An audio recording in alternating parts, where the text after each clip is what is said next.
what's up, everybody? We are back just like that.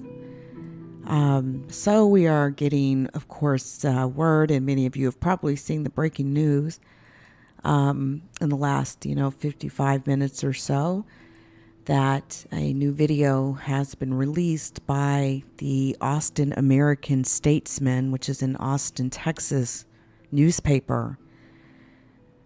And people are pretty angry about it. And I've not had an opportunity to look at this video yet, but I will take this opportunity to do this with you guys. But before we do this, allow me to put up this banner, because this is going to be viewer discretion advised. So I'll give you all an opportunity to take your children out of the room and let you know, just some forewarning here, that we are about to take a look at this video, and I, will give you just a few minutes to do that here. So this video footage, this audio, these events are disturbing. Again, Salvador Ramos killed 21 people in Uvalde, Texas, on May the 24th of 2022 of this year.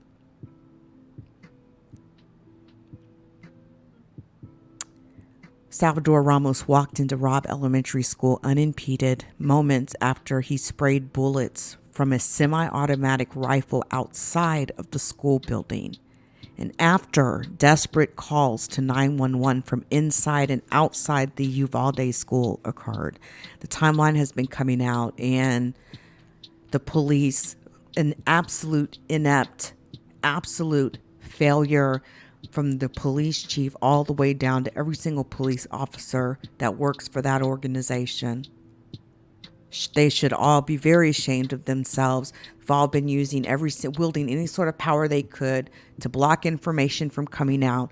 We're talking about people's kids here. No one should be blocking anything. Now, Salvador Ramos gets inside of this school, and again, I'm just giving you another 30 seconds to a minute to take out your kids from the room. Salvador Ramos manages to walk into Robb Elementary School unimpeded. He slowed down to peek around a corner in the hallway, flips back his hair before proceeding towards classrooms 111 and 112. Seconds later, a boy with neatly combed hair and glasses exits the bathroom to head back to his class, and as he begins to turn the corner, he notices the gunman standing by the classroom door and then firing his first barrage. The boy turns and runs back into the bathroom. The gunman enters one of the classrooms. Children scream. The gunfire continues, stops, then starts again, stops, then starts again and again and again. It is almost 3 minutes before 3 officers arrive in the same hallway and rush towards the classrooms, crouching down, then a burst of gunfire. One officer grabs the back of his head. They quickly retreat to the end of the hallway, just below a school surveillance camera. A 77-minute video recording captured from this vantage point, along with body camera footage from one of the responding officers, was obtained by the American-Statesman and KVUE, and it shows in excruciating detail dozens of sworn officers, local, state, and federal, heavily armed, clad in body armor with helmets, some with protective shields, walking back and forth in the hallway, some leaving the camera frame and then reappearing, others training their weapons towards the classroom, talking, making cell phone calls, sending texts, and looking at floor plans, but not entering or attempting to enter the classrooms. The statement has now published an edited version of this video, and we are going to take a look at it.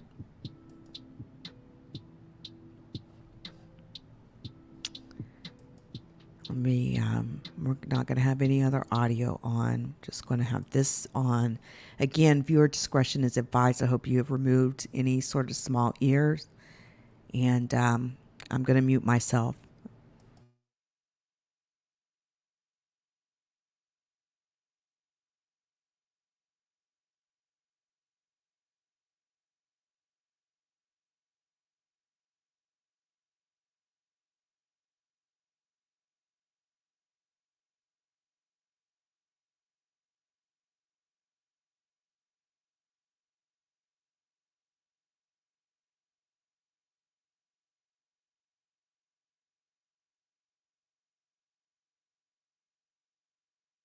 I can't see him. I cannot see him. The kids are running. Oh my God.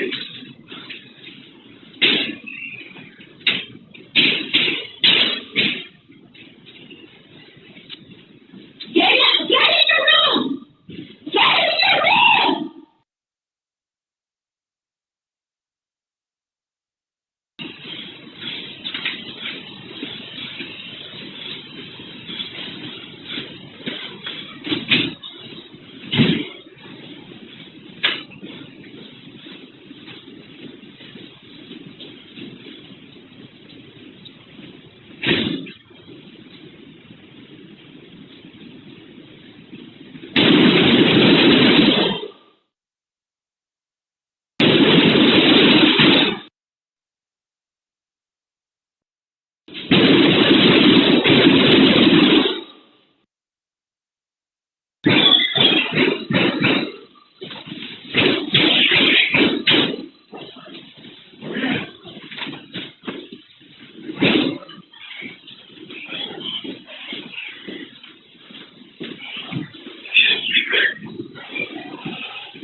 Wow, that is my first time actually seeing that.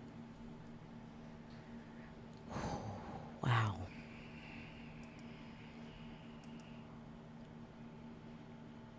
That's the same question that I have also.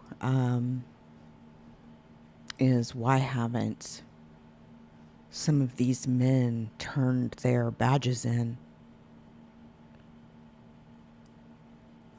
Shout out to everybody in the chat. Why haven't some of these men turned their badges in? Even after hearing at least 4 additional shots from the classrooms, 45 minutes after police arrived on the scene, the officers waited. They asked for keys to one of the classrooms. It was unlocked, investigators said later. They brought tear gas and gas masks. They later carried a sledgehammer, and still they waited until they finally rushed into the classroom and killed the gunman an hour and 14 minutes after police first arrived on the scene. 19 fourth graders and their 2 teachers died in this massacre on May the 24th, days before the end of the school year. Again, this is an edited version of this video file that is coming out by the Austin Statesman. They've also said that this part of this investigative file includes security video footage from a nearby funeral home showing the gunman arrive at the school by wrecking that pickup truck in a ditch. Includes audio of 911 calls and officers speaking in the hallway, as well as the sound of gunfire. And they have broken down a timeline that I will drop a link not only to the article, but to this video where you can see this directly. No edit, basically not a copy. You won't have to find a copy off social media somewhere. That link will take you directly to the Austin Statesman site where the video is embedded. I don't understand how all of those officers can enter that school heavily armed and just stand there looking at their phones. Like I said, there's a whole list of things, right? Hand sanitizer.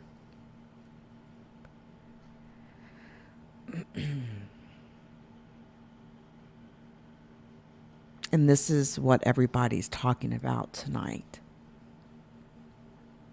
July 13th. This happened in May 24th. And here it is, July 13th. The police in Uvalde not only did their response will be known as one of the worst police responses in the history of just these United States of America, period. I mean, people are calling in to question these men's manhood at this point.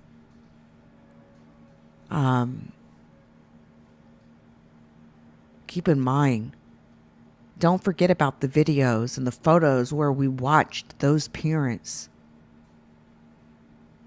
standing outside of that school, damn near pulling their hair out, about to lose their minds from just the grief of waiting and being held back by police. This Uvalde, Texas Police Department, including their chief, has did nothing but stonewall, avoid, not cooperate.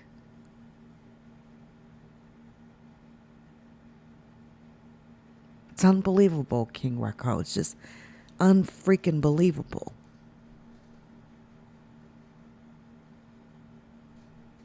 I'll just highlight your comment.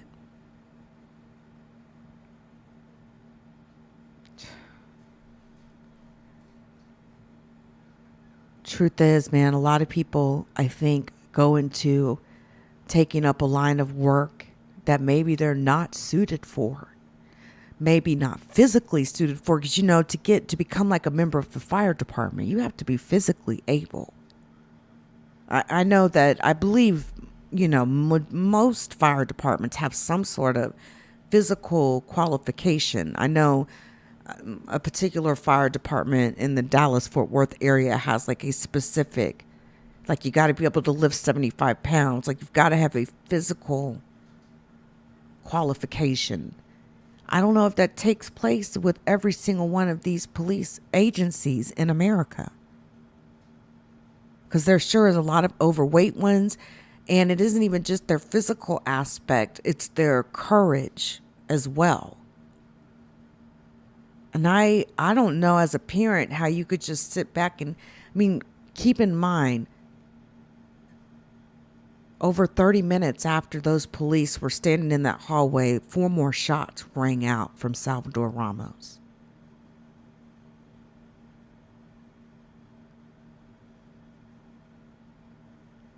Been standing in there for 30 minutes, then he rings out 4 more shots. I just have, how could someone physically stop themselves from breaching? It's like at that point, you don't even care if you die. If you can just save one child even, like that's how some people think in them types of situations. And it's not really, I don't know. It's heartbreaking. This is horrible. Some people are just not astute and not physically capable and not even mentally or emotionally or just overall equipped to be police officers, along with the fact that there's so many crooked ones. So many.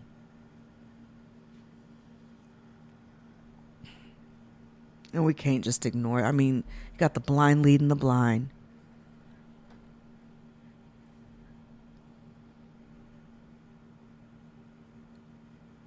You want to be a police officer, then you isn't that what you're paid to do? I mean, it's kind of like being a salaried worker, right?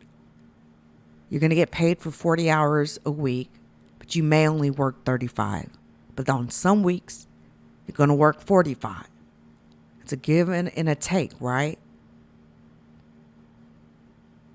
And a police officer's job, in hopefully, you know, a little bit of the time or the majority of the time, you're doing boring, mundane work like giving out tickets or whatever, busy work, versus, you know, the times where you're going to be faced with a school shooter like that, who's there to kill and destroy and massacre. And that's going to be that one time. You may have went 5 or 6 years with nothing major happening, but now this is that moment. That you have to be prepared for that.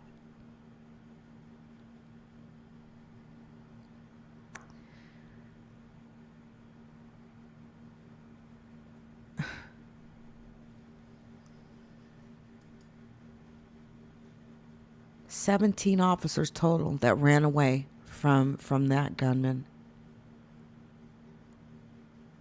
As he sat there, that man sat there and shot over 100 rounds. They stood around for 77 minutes. How many children could have been saved during that time? And what about those 4 gunshot blasts that went off? You don't know which gunshots those were. There's no timeline on looking at ballistics like that. I know they've been marching in Uvalde. It's been very hot in the United States of America. It's been over 100 degrees here in the state of Texas. And I did not say the great state of Texas. I said the state of Texas. It's been very hot.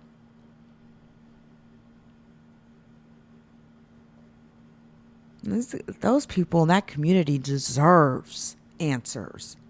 They deserve to know every single thing that happened. And I hope that the unedited 77-minute video will be made available to their families so that they can always have a copy of that unedited 77-minute long video, because they have a right to that. And they have a right to know what happened to their children. Period. And it's not like it's one of those situations. I mean, those parents were ready to fight with those police officers outside that school on the day that this was going on. There were parents that were saying, hey, let me go in. Some were ready to go in and didn't even have a gun. It's just speaking to what a parent, I mean, it's inherent. Once you have a child, then you will understand. You will literally sacrifice yourself for your child at any given moment. That's what it came down to. So, but it's like, unless it affects those people like these officers, right? If it's not their kids, come on, like, surely you got to understand, like, this is the worst massacre of a grade school. Like, come on, they deserve to know every single millisecond of whatever. It doesn't matter. There's no reason to hide anything. Uvalde Police Department, if you're not guilty of anything, and you, like, what are you hiding? Oh, it's this police response. Well, it's all out there now. I mean, come on. It's just time to just, like, let them walls down, let it go, and let these parents get. I mean, the last thing these parents should be having to fight with is the police officers and investigating what really happened to their children. Their fourth grade children who just had graduation earlier that day. Y'all, RIP to those that lost their lives in Uvalde, Texas on May the 24th. My best goes to all of their family and friends, and thanks to everybody who came through the chat as well, guys. I'll see y'all soon, everybody. Until next time.